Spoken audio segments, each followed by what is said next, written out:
I've been in the art world too long to not see every other art student trying to imitate this one Japanese photo with the waves on it, and I accidentally made it, so now I'm kind of mad at myself, to be honest. I should have seen this coming.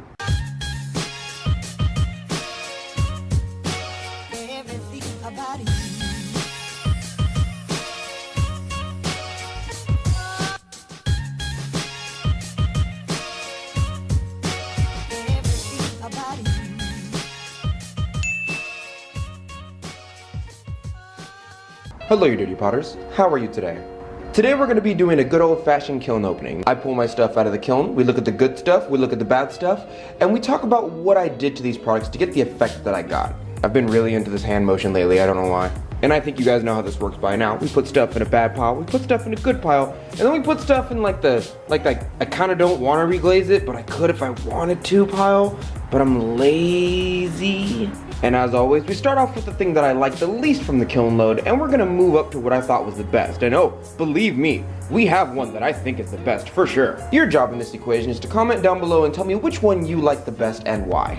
Also, I know this is not important, but new table.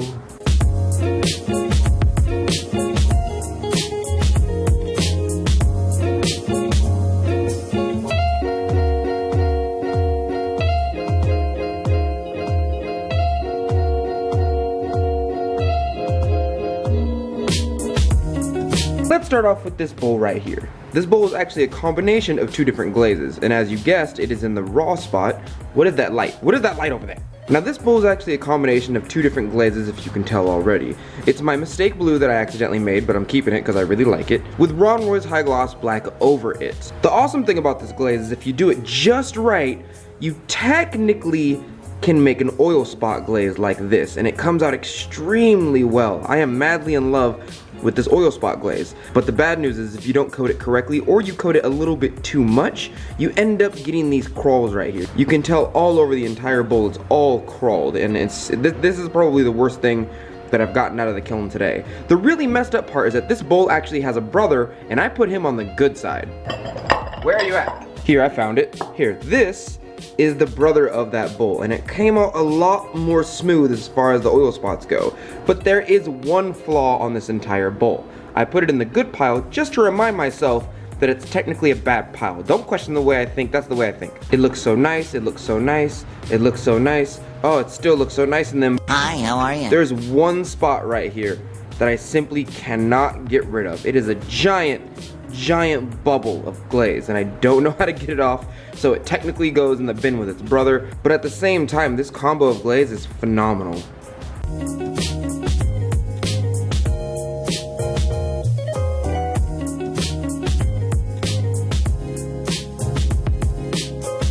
Oh hey, you can see me in the reflection right there. Hello. These two are probably the worst thing that I got out of the kiln. This is a cup that I tried to actually reglaze. It used to be all black, and I tried to put blue over it. You can still kind of see a little bit of blue that I tried to coat right there, and the only reason I tried that is because it had a tiny bit of crawling. I could have easily put gold luster on this and it would have been great. But this little tiny bit of crawling right here really messed up the entire cup. Plus, as you guys know, this is essentially just brown. I mean, I don't really need a brown glaze. Brown glazes are what happens when I mess up making my glazes. So this is just luck of the draw as far as reglazing goes. This one did not make it. I might save this for later for some experiments, but I'm most likely, I lied to you, I'm not saving this. Fine, I'll put it in the reglaze pile, we'll try one more time. Now this cup right here was gonna be my favorite cup. The issue with it is that the front looks amazing, and yes, I used the oil spot glaze on it again. This again is that mistake blue with Ron Roy's high gloss black over it, and the thing that I'm starting to really note is that it makes this really nice green whenever you put the two glazes together, and anything where it's thick, it essentially makes an oil spot glaze, just like this. This combination of glaze is one of my favorite effects, it really is, but much like the first two bowls I showed you, it crawled all on its backside, and I think I just have to put a thinner coat of glaze on this in order to make it not crawl. I put a relatively thick coat of the blue on there because, well, I want more blue. And then I put a relatively normal coat of the Ron Roy's High Gloss Black on there. And I think that it's just too much for the body to handle, I really do. But I'm also afraid that if I don't put it on thick enough, I'm just not gonna get that good color that I like, that nice oil spot glaze effect that I like right here. So I'm most likely going to try and test this out on something else. This goes in the bad pile, girl. Now this is probably the last thing that I really dislike that came out of the kiln. This effect that I purposely tried to make. Look, I was going through a Drake phase, that's why it looks like a crying eye. This plate's been on my shelf for a very long time. It's probably collected a lot of dust, which is why it has a tiny bit of pitting on it. And the backside looks horrible. I did not do a good job with this plate, and it's extremely light. This is probably only about 1.5 pounds. I can hold it up with 2 tiny little fingers. This is Hyacinth on top of Ron Roy's High Gloss Black. The effect is extremely nice. I won't lie about that. The eyeball in the middle is extremely good glaze, but the plate itself is just poor craftsmanship. I understand that I'm the one who made this. I understand that I just said it's poor craftsmanship. I can be honest with myself. That's an adult right there. So we're gonna put this one inside the bad pile. Now we're moving on to the, why would you do that? Why would you do that to me? Okay, now we're moving on to the good stuff. This is a bowl that I put at the very top of my kiln. It's not very hot at the top of my kiln, but it's Tenmoku Gold, and it actually came out fairly good for what my usual Tenmoku Gold comes out like. I'm pretty surprised about this. This is very even keeled for my Tenmoku Gold. It's very difficult in my old kiln to get these gold crystals like this. Usually it just turns straight brown or black. It essentially looks like this, the entire thing. This, by the way, is only Tenmoku Gold. There's no other glaze on this, so I'm really happy that all I had to really do was double dip a top portion of it, and the gold came out a lot better. I'm essentially going to double dip all my Tenmoku Gold from this point on, if it gives me this effect, because this is the effect that I want for this glaze.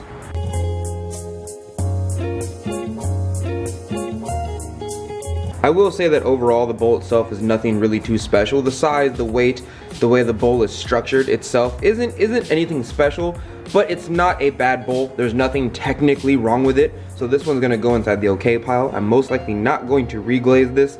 I'm fairly even keeled happy with this. This is not a good bowl. This is definitely not a bad bowl though. We're gonna keep this.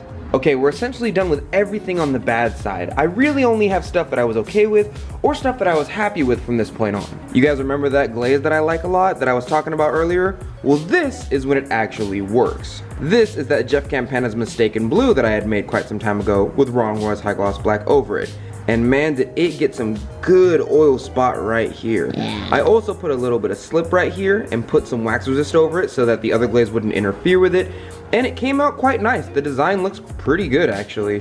I really like the flow of this slip right here. Yes, I know I'm the one who made it. I'm not going full Kanye, don't worry about it. And the weird part is that this side didn't get any of the oil spot, but this entire side did. I have no idea why. It's not like I double dipped it or anything. You know what? I'm wrong. Actually, I did double dip it on this side, and I think that's why it got a little bit of crawl right here. It's too thick. Yeah, you know what? I'm completely wrong. This side was the double dip side because I saw a little discrepancy right here when I was glazing, and instead of getting a brush and reapplying that glaze, I just dipped it inside the entire thing about that much. Yeah, that's exactly why that's happening. But I still really like the difference in color from here to here. So I'm gonna keep this cup. This is gonna go inside the good pile. Now this cup right here, something actually went wrong with it, but it looks like a heart and I couldn't put it in the bad pile because of that. I'm not gonna lie to you. I'm pretty sure this is my Randy's Red mixed in with the Jeff Campana's Mistake Blue that I had made, and I put slip over this part, right? So I dipped the entire thing in Randy's Red. You could see it there too. And of course, Randy's Red didn't turn red at all, duh. And yes, again, it crawled. This glaze has a little bit of problem with crawling if you put it on too thick, but the slip in the middle came out really nice, and it looks just like a heart. And I know it's kind of weird, but the fact that it doesn't only look like a heart, it looks like a super unhealthy heart. That's what I like about this cup. Now these three right here are essentially all the same thing. These are all a B-mix body with floating blue on top of them, and it's only one glaze and it's only one coat. This is one coat of floating blue, and the one thing that I've been having trouble with my floating blue is that sometimes it turns really nice blue, and then sometimes it just gives you no color. Sometimes it just turns like straight brown.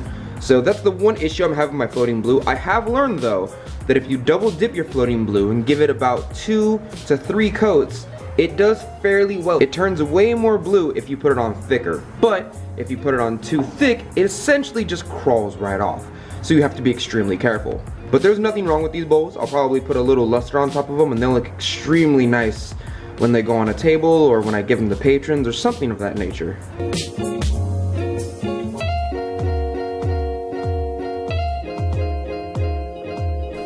I don't know what this is, but it's kind of hot.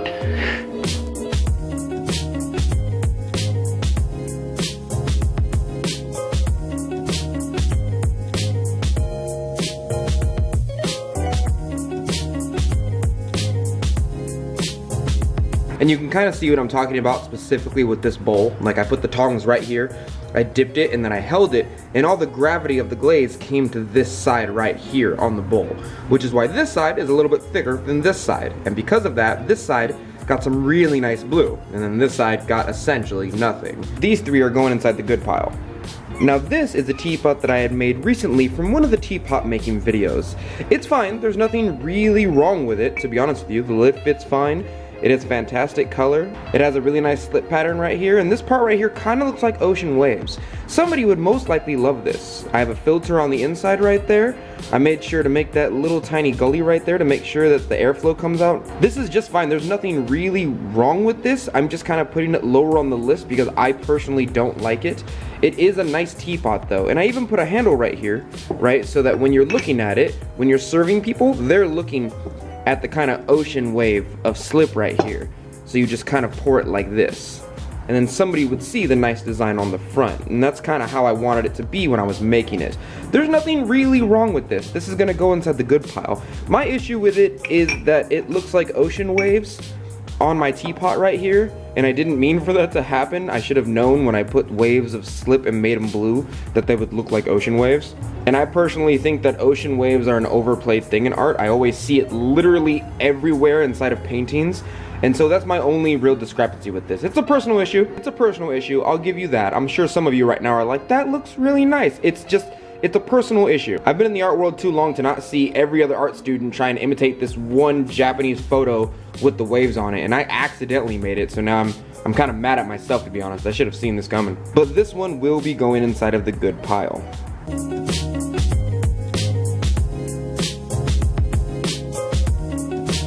This is a cup of the same exact pattern, and yes, before we zoom in on the cup, okay, I know that I've been doing this glaze combo a lot, but listen to me. This is actually a refire that came out just fine. I actually really like this cup. This glaze combo is causing problems for me. I know when I was first starting out in ceramic artwork, I was madly in love with oil spot glazes, and now when I found out that oil spot glazes are essentially just combinations of glazes that make tiny little oil spots, I find it very easy to make them now. I just have to find the right combination of glazes. You can see that again, the blue went first, and I put the Marbleized high gloss black on second. And this is a good combo, but the reason I had to reglaze this, and you might still be able to see it right there, it's glassed over now, but there was a tiny little bit of a crawl right there. And that's the main issue with this glaze, again, is that it sometimes crawls. But this cup actually came out exceedingly nice with the oil spots and everything. I'm extremely happy with this cup. You know what I really like about this combo is that I think the red iron oxide in the Marbleized high gloss black is causing a tiny bit of green, or see-through green if you can see it. Although this is technically a blue mixed in with a black glaze, sometimes red iron oxide has a tendency to make green if you do it just right. Kind of a really dark military green. I like it a lot. This is one of those things that kind of happens by accident, but you can see it just a little bit right there. It's see-through green. This one's going in the good pile. Okay, before I show you guys this one, I need you to not, don't look, I need you to not get strawberry jelly. Promise me in the comments below. Dante, I won't get strawberry jealous. This is a cup that I made for one of my Destiny friends. His name is Stinky, and I made him this cup that said best hunter in the world. I didn't glaze it correctly, and I should have. I might low fire this again because I missed a tiny little spot right there, and I kind of want this cup to be good for him. Also, I don't really think the colors of red and white and gold go together very well, so I might remake the entire cup all by itself. But if you play Destiny, you know exactly what this symbol is, you know exactly what a hunter is. This is a class of character you can play inside of one of my favorite games. I've been playing it for a very long time. This is a clear from Digital Fire that I found. The recipe is on Digital Fire right now. And this is Tenmoku Gold over it. For some strange reason, my Tenmoku Gold pairs very well whenever you put it over that Digital Fire clear. And this down here is just an underglaze, but I didn't apply it correctly. I'm not really an underglaze kind of guy. If you can see it, it's not a very clear, solid hunter symbol, and it should be. It really should be. So I'm probably going to remake this for him. This goes in the retry pile?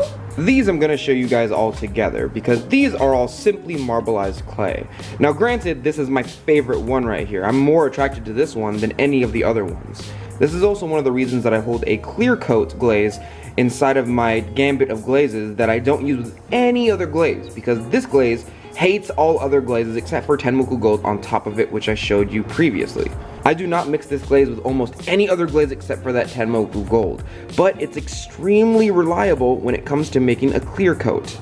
There's no cracks in it, there's no pitting in it. I've never had a problem with this glaze. Each and every time I make it, it essentially just, look, I didn't even make a really good glaze line right here. It just came out. It barely moves, it has very low gravity in the kiln.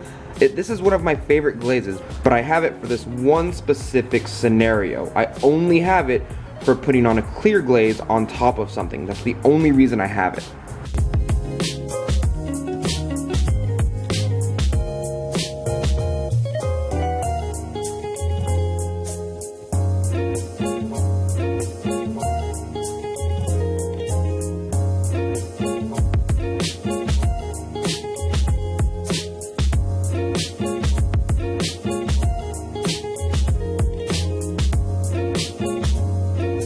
This cup right here is really the thing that I like the most. This is, if I had an Etsy page, I would put this on Etsy for sure, but I don't because Etsy charges too much. It's $100 a cup. You think I'm that money hungry? No. Especially this side right here. This cup is my favorite cup.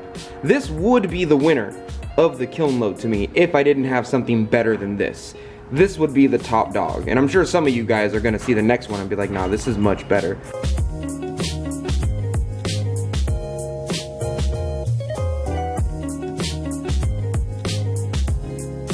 Damn, girl. All three of these are going inside the good pile. Now this right here is a commission a friend asked me to make for them, and I had room on the list, but the thing that I like about this is that you know what, I'm not even gonna lie to you, this is the same exact glaze combination that you've seen the entire video. This right here is the blue, here's the Marbleized high gloss black, and it's very nice, it's very pretty, you've seen it 1,000 times before. I'm just gonna move on to my favorite one now. Now are you ready? Because this is the last one. This is what I thought was the winner of the entire kiln load. May I introduce to you, Swag Teapot. Now I know what you guys are gonna say, right? But this, again, is the glaze combination that I was talking about earlier, except for instead of Marbleized high gloss black, this is the Jeff Campana's Mistaken Blue that I had made with Randy's red over it. And this is a new discovery in a brave new world that I'm gonna use all the time now. Even the lid came out nice, and you are 200% wrong if you think that I'm not gonna use this glaze combination on everything from this point on. Even the teapot is well crafted. Yes, again, I know I'm the one who made it, but I'm still fairly impressed with my own work. I made a little gully right here for the air pocket. I made sure to put a filter on the inside of the teapot.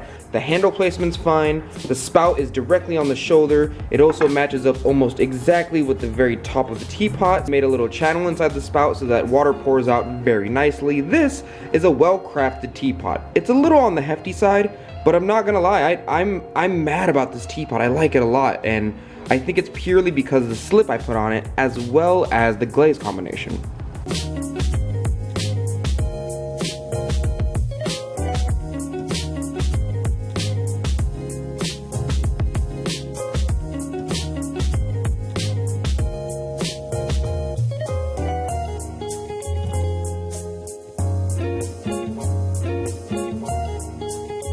And you know what? Overall, this entire kiln load has not really been a failure. I got about 2 or 3 things out that I really hated, and the rest of them were either okay, or they came out godly like this.